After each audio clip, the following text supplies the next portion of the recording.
Welcome to Stuff You Missed in History Class, a production of iHeartRadio.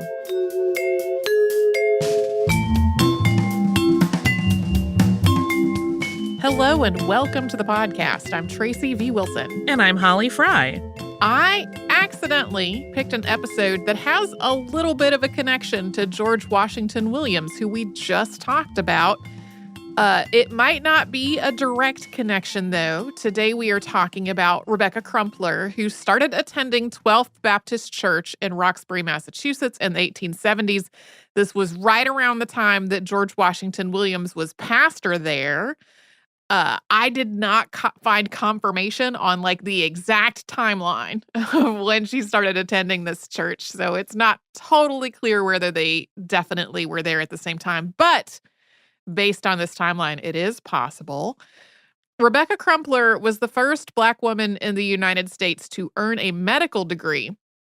She also wrote one of the first, if not the first, medical texts by a Black person in the United States.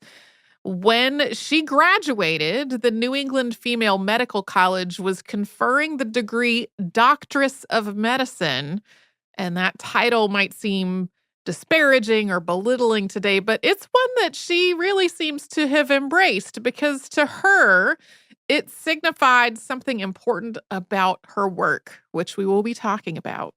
Rebecca Davis was born on February 8th, 1831 in Christiana, Delaware. Her parents were Absalom and Matilda Davis, but Rebecca spent a lot of her childhood being raised by an aunt in Pennsylvania. Christiana is roughly 10 miles from the Pennsylvania border, so it is possible that she was still able to see her parents while she was in her aunt's care. We don't have much detail about her early life, though. It's not even clear how long her parents lived after she was born or why she was raised by an aunt. But Delaware was a slave state, and Pennsylvania had passed a gradual abolition act in 1780. The number of people enslaved in Pennsylvania had declined after that, so there were fewer than 100 remaining by the time Rebecca was born. So it's possible that her family thought that Rebecca would be safer in Pennsylvania than in Delaware. At the same time, Black people were still at risk throughout the United States, even if they were free. The Fugitive Slave Clause in Article 4 of the U.S. Constitution specified that people could not free themselves from bondage in one state by escaping to another state. The Fugitive Slave Act of 1793 created a legal mechanism to enforce this clause, and the Fugitive Slave Act of 1850, passed when Rebecca was 19, expanded that earlier act and led to a huge increase in free Black people being kidnapped and enslaved. So it's possible that that was part of Rebecca's decision to move farther north to Massachusetts in the 1850s. By 1852, she was working in Charlestown, which is part of Boston now, but at the time was a separate city.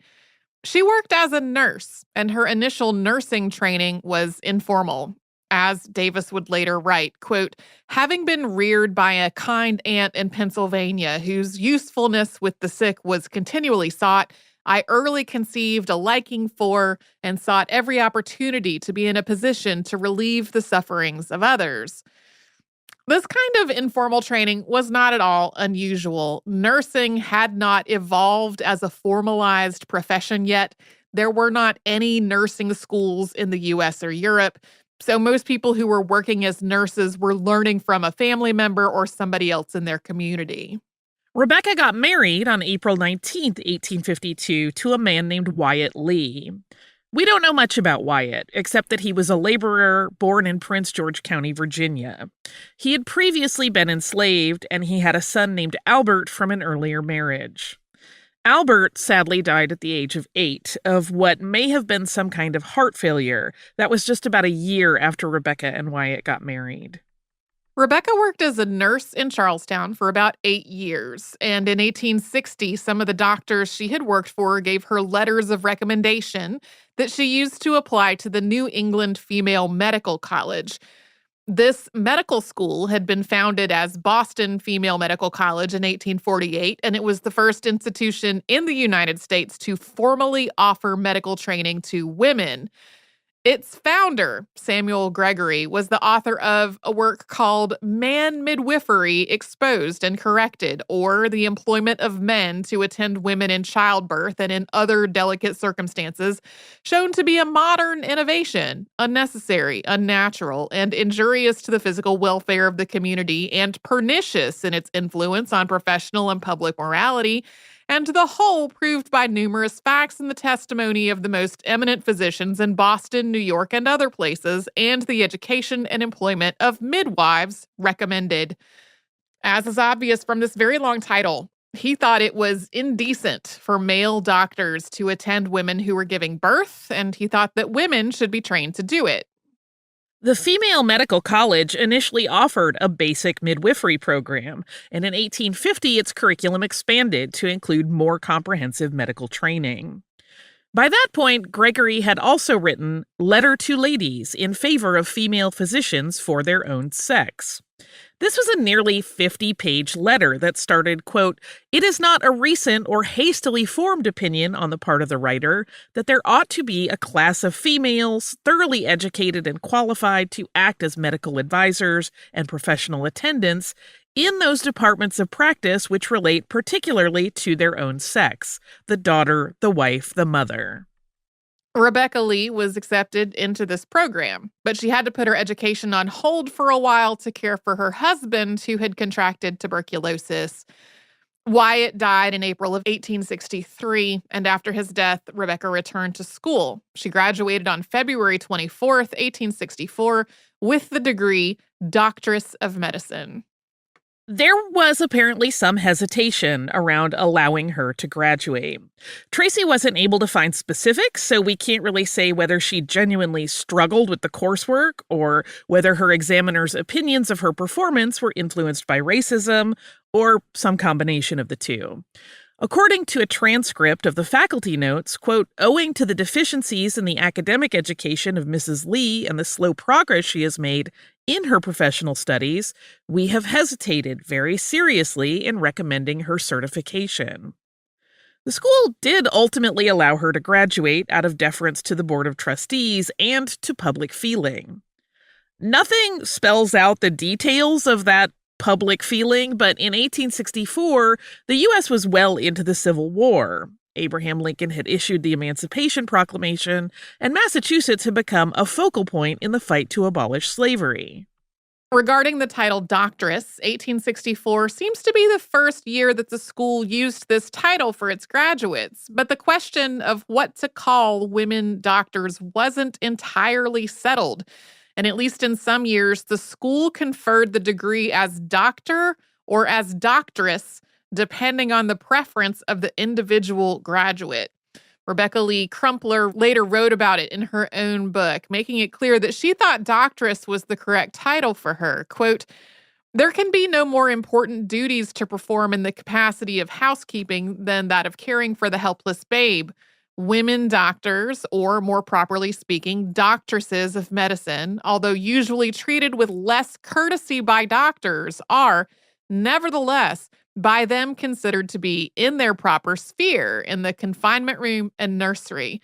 While I feel under no obligations to them for their charity, I must admit their honesty and truthfulness in the matter. For surely woman cannot fill a single position in the world so freighted with material out of which the moral and physical condition of humanity can be affected, either for good or evil." Graduating from the New England Female Medical College made Rebecca Lee the first Black woman in the U.S. to earn an MD. At that point, there were about 54,000 doctors in the United States, and only about 300 of those were women, and only one Black woman. She wasn't the United States' first Black doctor, though.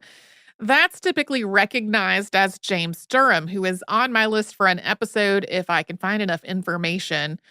Durham didn't have a formal medical degree, though. He was enslaved from birth and learned medicine from the doctors who enslaved him. Durham's work as a doctor attracted the attention of Dr. Benjamin Rush, who was so impressed with it that he read a paper Durham wrote on diphtheria before the College of Physicians of Pennsylvania. The first Black person from the United States to earn a medical degree was James McCune Smith in 1837, although he earned that degree in Scotland because U.S. medical schools wouldn't admit him because of his race.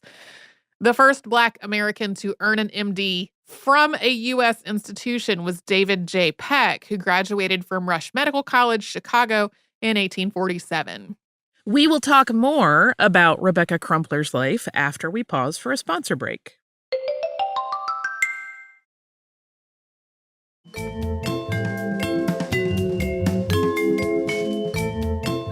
After graduating from the New England Female Medical College as a doctress of medicine, Rebecca Lee went to Canada to gain some more experience. In St. John's, New Brunswick, on May 24th, 1865, she married Arthur Crumpler.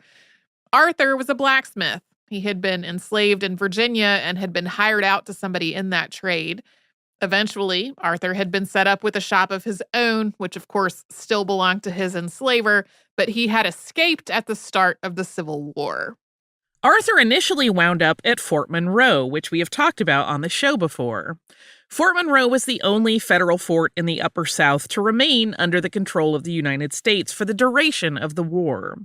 It was under the command of Major General Benjamin Franklin Butler. That is the person who declared 3 men who had liberated themselves from slavery and escaped to the fort in 1861 to be contraband of war. The term contraband came to describe enslaved people who escaped to U.S. territory or were captured by the U.S. Army, and the United States eventually established contraband camps all over the territory that it controlled. Our episode on these camps was a Saturday Classic in February of 2023. Eventually, Rebecca and Arthur made their way back to Boston, but soon after the Civil War ended, Rebecca saw a need for her skills in Virginia.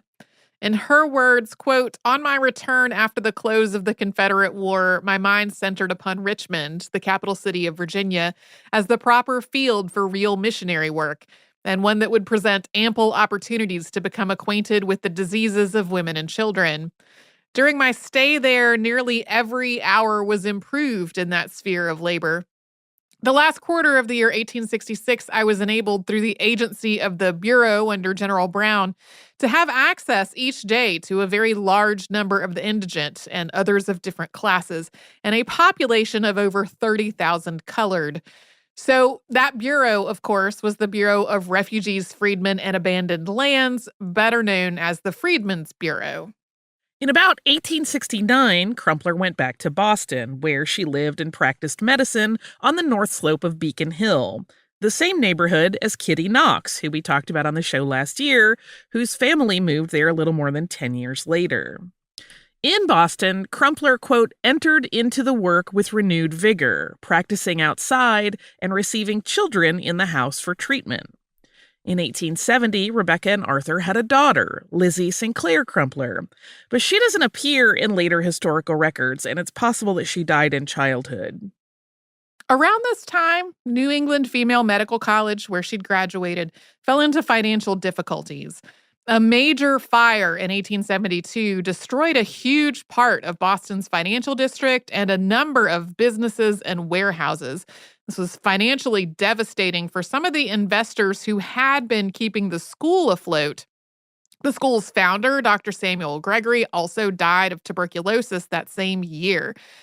The school started looking for options that would allow it to stay open, ultimately merging with Boston University.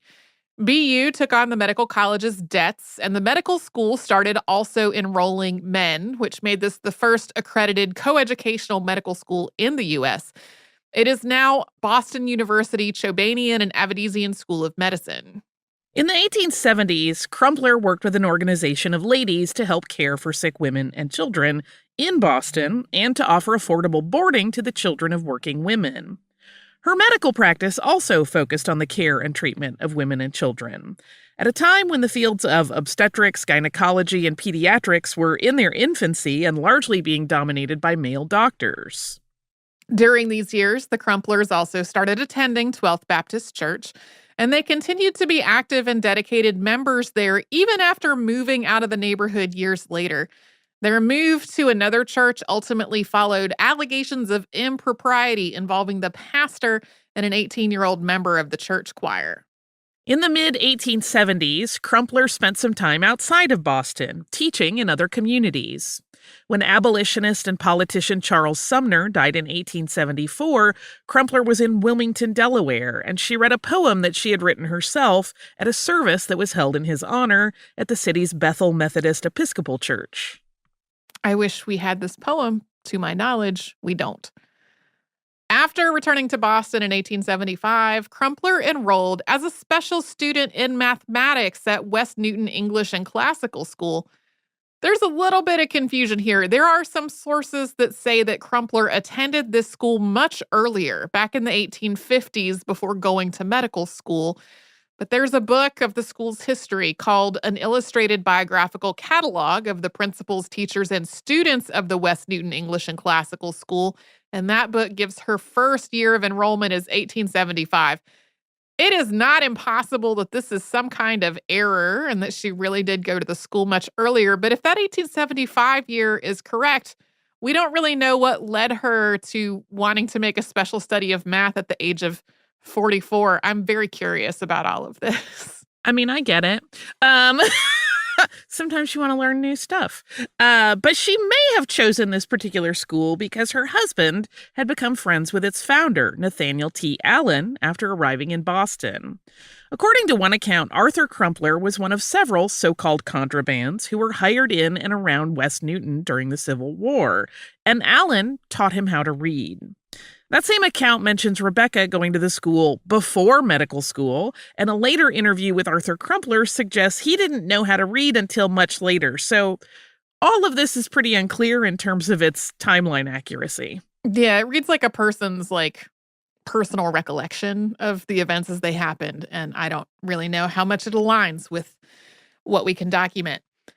In 1880, the Crumplers moved from Beacon Hill to Hyde Park, which is a neighborhood of Boston today, but was at the time its own incorporated town several miles south of the city.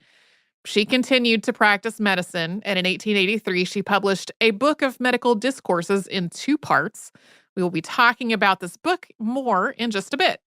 Rebecca Crumpler seems to have continued working as a doctor until the end of her life. In 1894, she and her practice were mentioned in an article in the Boston Globe. This was sort of a profile of the most prominent people in Boston's Black community, which at that point numbered about 10,000 people. This write-up said of her, quote, "Dr. Crumpler is the one woman who, as a physician, made an enviable place for herself in the ranks of the medical fraternity. Dr. Crumpler is the author of rather a valuable book, Medical Discourses. She is a very pleasant and intellectual woman and an indefatigable church worker." This article also went on to describe her appearance, as it did for many of the other women included in the article. The Hyde Park Directory and Town Register also listed her as a physician and her husband as a laborer in its 1895-1896 edition. Rebecca Davis Lee Crumpler died on March 9th, 1895, at the age of 64. Her cause of death was given as fibroid tumors. She was buried in Fairview Cemetery in Hyde Park. This cemetery had been open for just about 2 years, and a lot of the people who were buried there, really in its first couple of decades, didn't have their graves marked in any way. That was true for Crumpler until very recently, which is something else that we will be talking about in a little bit. But first, we're going to get into detail about her book, and we will do that after we pause for a sponsor break.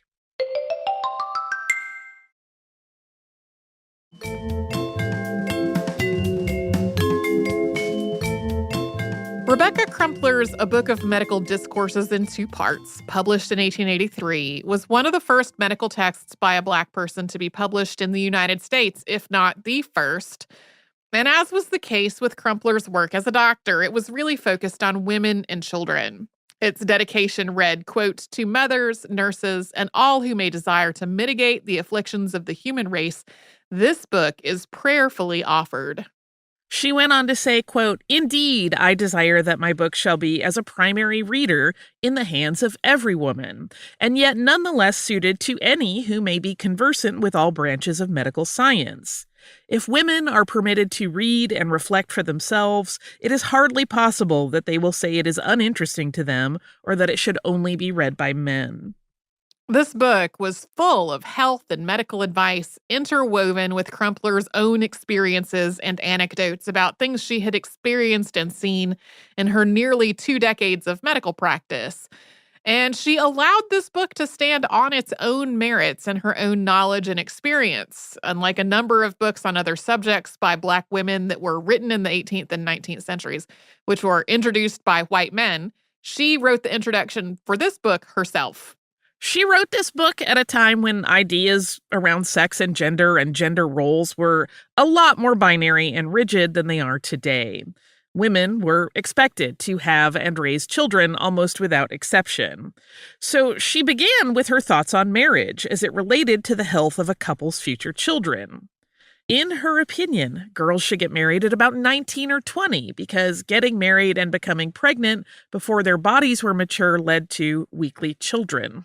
She thought that the same was true for women who gave birth at much older ages, and she thought that men should be between the ages of 22 and 25 by the time they took on the responsibility of having a family. From there, she described how, in her experience, the symptoms of early pregnancy could be mistaken for a cold, but that treatments for cold symptoms would have no effect if they were really being caused by pregnancy. She also thought that repeatedly trying to treat these symptoms could dysregulate the body. And she wrote, quote, "Suffice it to say that too frequent physicking and overindulgence in intoxicating liquors and tobacco will cause sickly, diminutive offspring, to say nothing of premature births." A big focus of her work and this book was the period of confinement after giving birth, a period that Crumpler referred to just as the month. This included correct methods for bathing newborns. She criticized the use of cold water or even ice water for stimulating newborn circulation, saying that she had seen infants get sick or die after becoming too cold from this practice. And she advised that soaps, even soaps that were advertised as pure baby soap, were too irritating to use on newborn skin.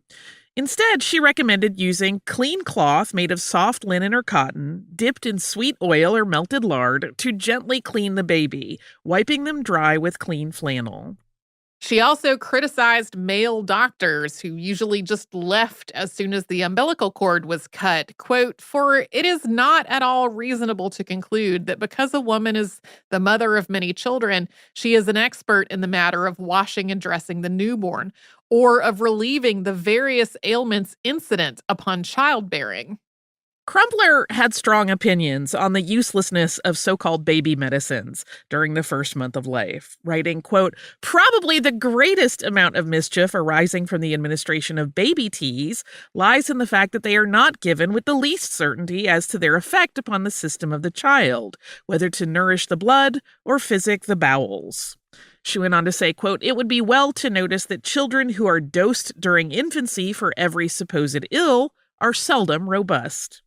She also deemed patent cough syrups to be unsafe, as was the practice of giving a, quote, "weak toddy," meaning diluted alcohol, to babies to get them to sleep.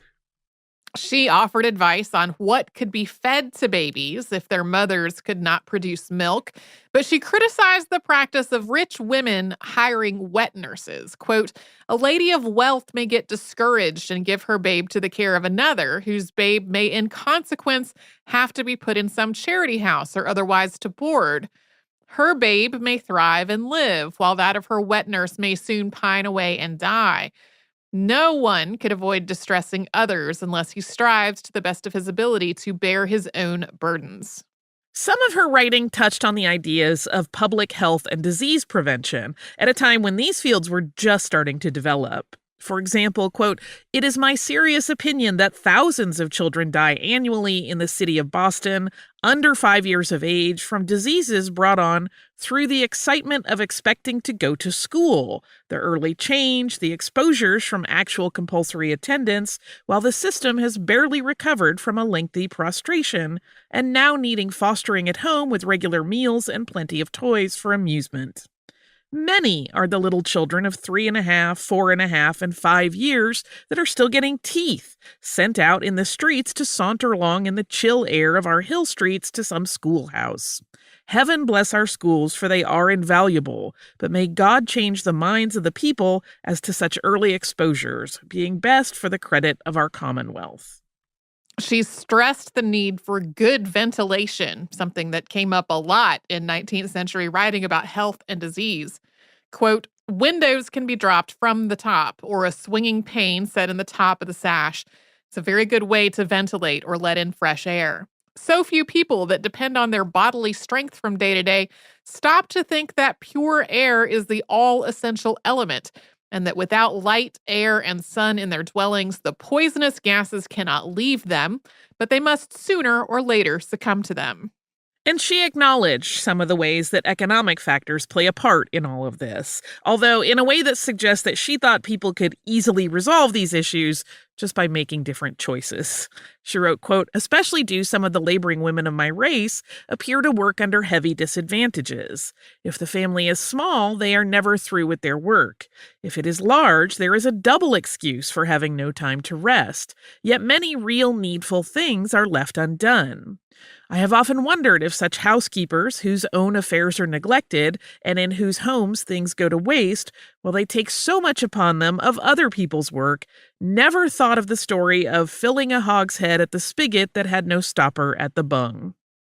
Her thoughts were similar when it came to men who had to work too hard to make ends meet. Quote, so with our men who labor hard, they are anxious to keep the wolf from the door, and they thoughtlessly rise in the morning, go to work, perhaps without breakfast, working for hours in a condition for odors, contagious or otherwise, to affect the system. Thus the liabilities to colds in the vital organs, which may go on for years, gradually undermining the general health, or may, as frequently happens, develop in lung fever and consequent shattered constitution. The laboring men of my race, generally speaking, take much better care of the horses entrusted to their care than they do of their own health. Were men just as particular about what they themselves eat and drink and how they dress and sleep, the deaths of young men of 30 and 40 years would not be so common. Those who are not careful of their health die early in this climate, and their offspring die earlier. Crumpler's book was arranged in 2 parts, and the second included more general advice. So things like relief for menstruation pain, recommended warm compresses rather than alcohol or narcotics. She had this to say about menopause, quote, avoid overheated rooms or exciting scenes. Keep the bowels free without severe physic. Use coarse, plain food. Drink very little of fluids. Avoid spices, stimulants, and secure cheerful exercise for the mind with an abundance of outdoor scenery. Cultivate a love for the gifts of our Heavenly Father. Seek to do good for those who are worse off than yourself, and all will come out right. She also offered information on anatomy with suggested treatments for things like rheumatism, soft bones, hemorrhoids, colds, bronchitis, burns, and sore throats.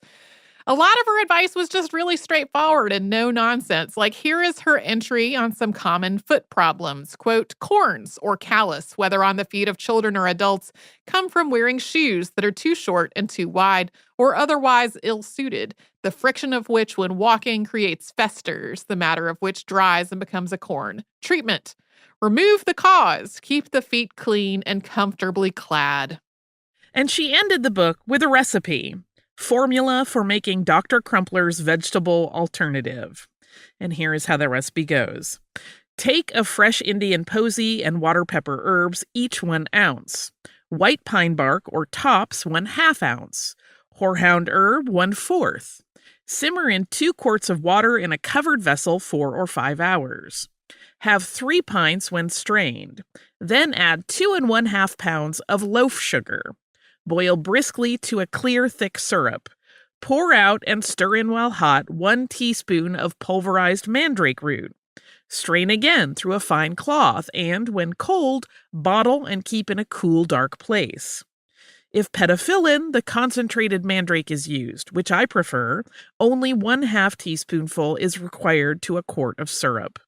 Dose for an adult from 1/2 to 2/3 of a small wine glassful once a day while resting. Dose for small children in case of bloating, worms, cough from 1/2 to a whole teaspoonful at bedtime for a short while.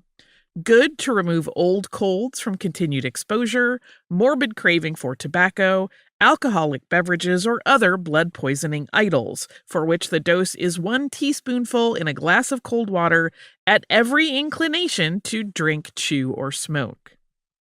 After this recipe, she noted, quote, perseverance will ensure success. No remedy should be continued after relief is obtained. Too much physicking impoverishes the blood. As we said earlier, Rebecca Crumpler's grave at Fairview Cemetery in Hyde Park was initially unmarked, and that was true of many of the other early burials in that part of the cemetery, including that of her husband Arthur, who died in 1910. But both their grave sites were marked in 2020 after a fundraising effort led by the Friends of the Hyde Park Library under President Vicky Gall. The podcast Hub History has an episode titled Dr. Rebecca Crumpler Forgotten No Longer that came out in August of 2020, and it includes audio from the ceremony after these gravestones were installed. Their markers have their names and the years of their births and deaths on the front. And Rebecca's also says, quote, the first Black woman to earn a medical degree in the U.S., 1864. And then they have additional inscriptions on the back. Rebecca's reads, quote, the community and the Commonwealth's 4 medical schools honor Dr. Rebecca Crumpler for her ceaseless courage, pioneering achievements, and historic legacy as a physician, author, nurse, missionary, and advocate for health equity and social justice. And Arthur says, quote, enslaved at birth, escaped to freedom, man of faith, Boston's oldest pupil. Boston Globe, April 3rd, 1898. That Boston's oldest pupil is a reference to an article about his taking night classes at the age of 74. Since he had been enslaved from birth, he hadn't been taught to read as a child. That was illegal. Later on, he'd tried to teach himself, but he didn't get very far, and he struggled with a later effort to take classes because he had difficulty with his eyesight. Rebecca had done most of his reading and writing for him during their marriage, but when she died in 1895, he wanted to learn for himself. Also, today, Rebecca Crumpler's Beacon Hill home is a stop on the Boston Women's Heritage Trail. It is not currently a stop on the Black Heritage Trail, although that trail does go directly past it on the other side of the street. Also, as a couple of final notes, there is another Rebecca who is sometimes described as the first Black woman to earn an MD in the United States. That is Rebecca Cole. She earned her MD from the Women's Medical College of Pennsylvania in 1867, 3 years after Rebecca Crumpler earned the degree of Doctress of Medicine. And there are no known pictures of Rebecca Crumpler. But there's a lot of stuff on the internet that is accompanied by photos that are purportedly of her.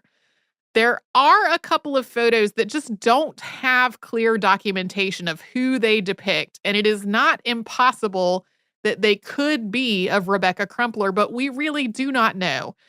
The vast majority of these photos that show up online, though, are of other Black women whose identities we do know.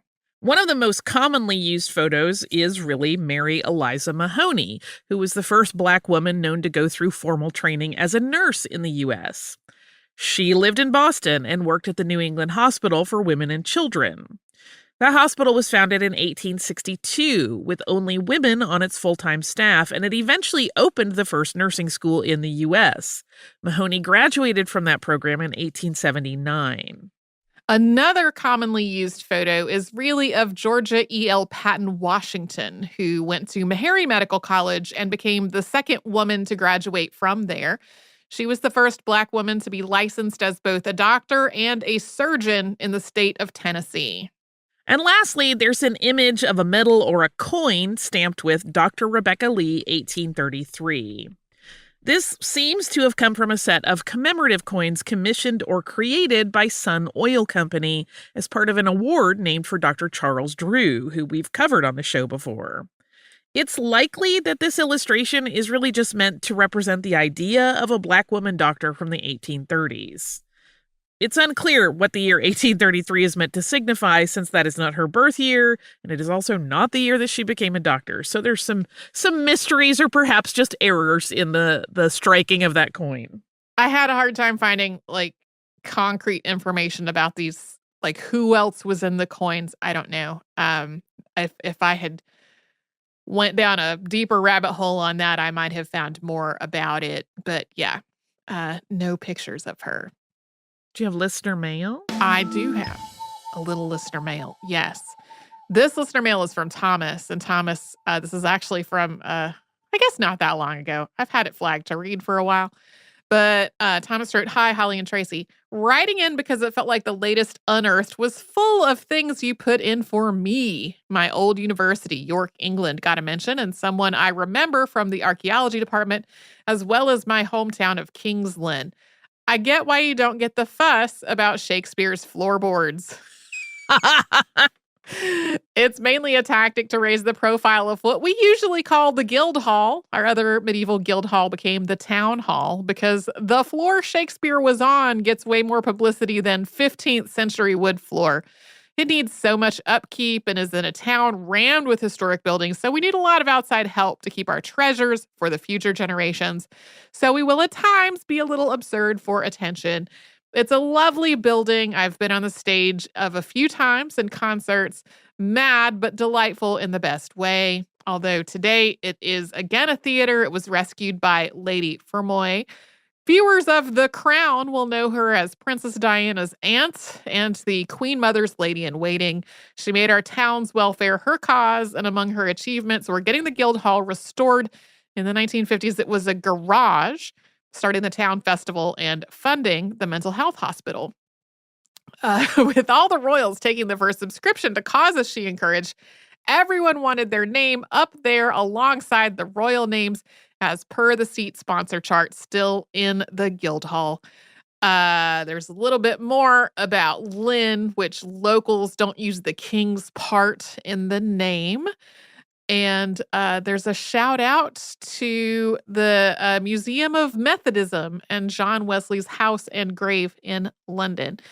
Since I have no pets to pay pet tax with, I include some graves from Pickering Church in Yorkshire, England. It was common on medieval tombs to include faithful pets or lions at people's feet, as well as some maybe turn of the last millennium gravestones, all on display in a charming town church where I spent Christmas. Keep up the amazing work. I've been listening for years, and the quality has remained constant. All the best, Thomas." And yeah, so these are just an assortment of gravestones, which we have said we love pictures of all kinds of things. Yeah. So I love this. Thank you so much for this and for sort of a little behind the scenes about that possible Shakespeare floor.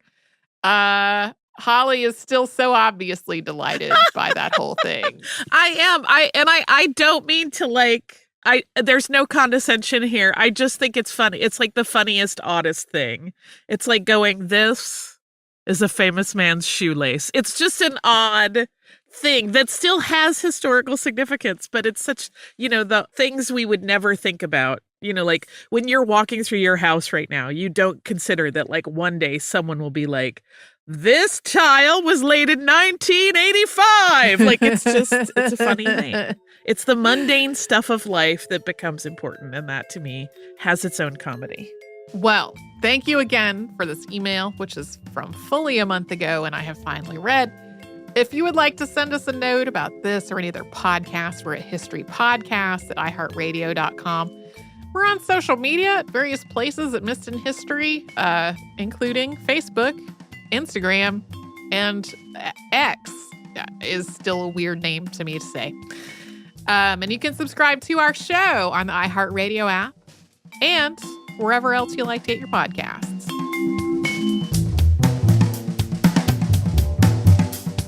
Stuff You Missed in History Class is a production of iHeartRadio. For more podcasts from iHeartRadio, visit the iHeartRadio app, Apple Podcasts, or wherever you listen to your favorite shows.